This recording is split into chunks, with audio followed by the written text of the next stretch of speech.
কলকাতা মহানগর থেকে বুধবার রাত্রে বাড়ি ফেরার পথে উত্তর চব্বিশ পরগনার মধ্যগ্রাম থানা অন্তর্গত চৌমাথা অবস্থিত NH2 এ দুষ্কৃতীদের পরপর ছোড়া 10 রাউন্ড গুলিতে মারা গেলেন বিদায়ী বিরোধী দলনেতা শুভেন্দু অধিকারীর পিএ চন্দ্রনাথ রথ। চন্দ্রনাথ রথকে পয়েন্ট ব্ল্যাঙ্ক রেঞ্জ থেকে মাথা, বুকের ছাতি এবং পেটে গুলি মারা হয়। ছাড়া হয় না তার ড্রাইভার বুদ্ধদেব বেরাকেও।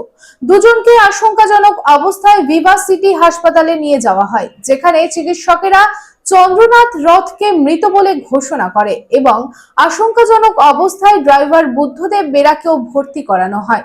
বৃহস্পতিবার সকালে বারাসাত মহকুমা হাসপাতালে পৌঁছান শুভেন্দু অধিকারী, রাজ্য সভাপতি শ্রমিক ভট্টাচার্য, রাজ্যসভার সাংসদ রাহুল সিনহা, অগ্নিমিত্রা পাল সহ অন্যান্যরা। এই ব্যাপারে স্থায়ী 3 জন দুষ্কৃতীকে আটক করে জিজ্ঞাসাবাদ করা হচ্ছে। রানীগঞ্জে নিজের স্বপ্নের বাড়ি খুঁজছেন? তাহলে চলে আসুন biggest housing project Kamaladham housing complex. এখানে আছে মোট 250টিরও বেশি ফ্ল্যাট। 200টি ফ্ল্যাটে অলরেডি ফ্যামিলি বসবাস করছে, বাকি ফ্ল্যাটগুলি রেডি টু মুভ। 1, 2, 3 BHK যা চান তাই পাবেন, সুলভ মূল্যে অত্যাধুনিক সুবিধা সহ। Swimming pool, gymnasium, children's park, lift facility, community hall, 24 ঘন্টা সিকিউরিটি ছাড়াও থাকছে অন্যান্য ফ্যাসিলিটি। ন্যাশনাল হাইওয়ে থেকে মাত্র 400 মিটার দূরে, near Ganesh Dham housing complex, Jiradanga, Searsole, Raniganj.